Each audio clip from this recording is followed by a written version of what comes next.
Hi, I'm Harrison Reese, and this is Duck, North Carolina, and we are Group Drug Policy. Today, we're going to be talking about drug policy and how over the last many years, it has been far more harmful than helpful.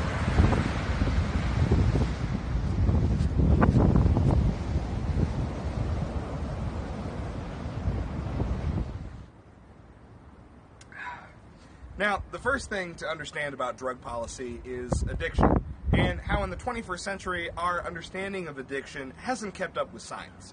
This is summarized in a simple study done with a rat, a cage, and 2 water bottles. Now, the first water bottle is just a regular water bottle. The second one is laced with heroin or cocaine. Either way, what happens is the rat compulsively drinks the water bottle laced with the cocaine or heroin until the rat dies. Now, in 2010, psychologist Dr. Bruce Alexander looked at this and thought there had to be something wrong with this study. So he built what he affectionately called Rat Park. Rat Park was a much larger cage that included lots of other rats, both male and female rats, balls, spinning wheels, and tubes for them to play in. And also the 2 bottles of water, one laced with cocaine and one regular. A surprising thing happened. The rats not only didn't use the water bottle compulsively until death, they hardly used it at all, proving once and for all that our understanding of addiction is not one's bond to a drug, but an individual's lack of bonds to society, their friends, and means of support. In 1971, former President Nixon proclaimed America's public enemy #1 is drug abuse. Nixon fought drug abuse on both the supply and demand front and implemented policies that reflect a diseased view of addiction. His administration then initiated Operation Intercept, which pressured Mexico to regulate its marijuana growers. The U.S. government spent hundreds of millions of dollars closing up the border, but Colombia quickly replaced Mexico as a supplier. In 1977, President Carter called for the decriminalization of marijuana, although he was against legalization. His presidency then witnessed an increase in cocaine use. Former President Reagan then got elected into office and made it his mission to get tougher on drugs. Reagan believed that if you eradicate consumers, the producers will follow, and raised the budget to $1.4 million during his first term. In 1955, Clinton introduced a budget that included $13.2 billion for drug policy.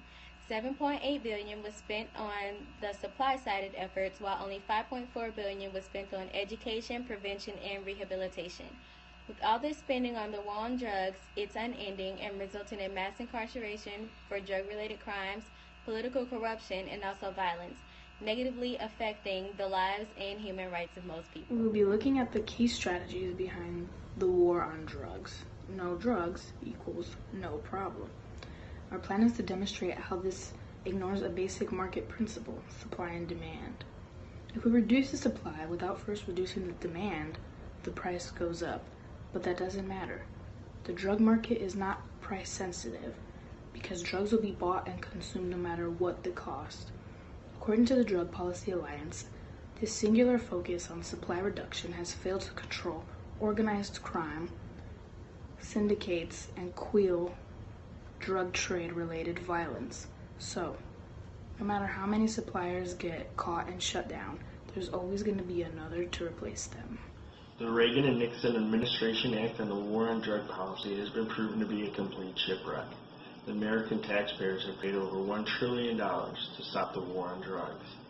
More than half of federal prisoners are incarcerated for drug-related crimes in 2010. The Mexican drug cartels make billions of dollars every single year. The Mexican drug cartels will invest in $2,000 into kilos of cocaine in the countries like Peru and Colombia. They then resell the same kilo of cocaine to America for between $30,000 and $50,000 per kilo. According to the Office of National Drug Control, they estimate that $100 billion worth of illegal drugs were sold in the United States in 2013. Another point of interest in America's drug laws is our policy of harsh minimum sentencing. During a recent U.S. congressional hearing launched as part of an investigation by the House Subcommittee on Crime, Terrorism, and Homeland Security, minimum sentencing policymakers and supporters were questioned, and findings indicated that minimum sentences for drugs did not correlate to a decrease in crime. This has led many to question the validity of minimum sentencing in our already bloated and overpopulated prison system. Despite making up only 5% of the world's population, America makes up for 25% of the world's total incarcerated population. It's clear that our system of minimum sentencing is in need of some sort of reform. Instead of punishing drug addicts in America, maybe we should begin to do just the opposite. Help them. In the 1980s, Switzerland experienced a public health crisis related to heroin use. HIV rates went through the roof, and street crime became a huge problem. Swiss authorities tried a different strategy called harm reduction. They opened free heroin maintenance centers where addicts would be treated and stabilized.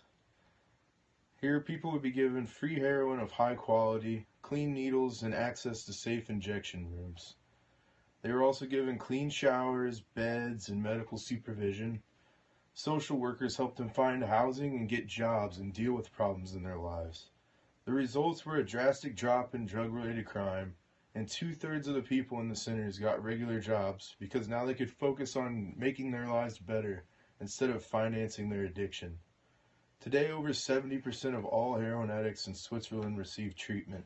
HIV infections have dropped drastically, and deaths from heroin overdoses have dropped by 50%.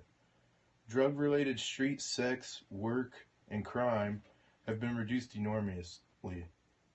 So there are methods that are not only drastically cheaper, but also actually work instead of creating more of these problems. Our presentation by reviewing how human beings have an innate need to bond and connect with one another. With the current policy, we hurt offenders by taking away benefits and support, putting them in a literal cage and making it more difficult to get a job and return into society. According to this book, in Scott County, Kentucky, a common means of getting rid of one's addiction is by going cold turkey in jail. The opposite of addiction is not sobriety. The opposite of addiction is connection.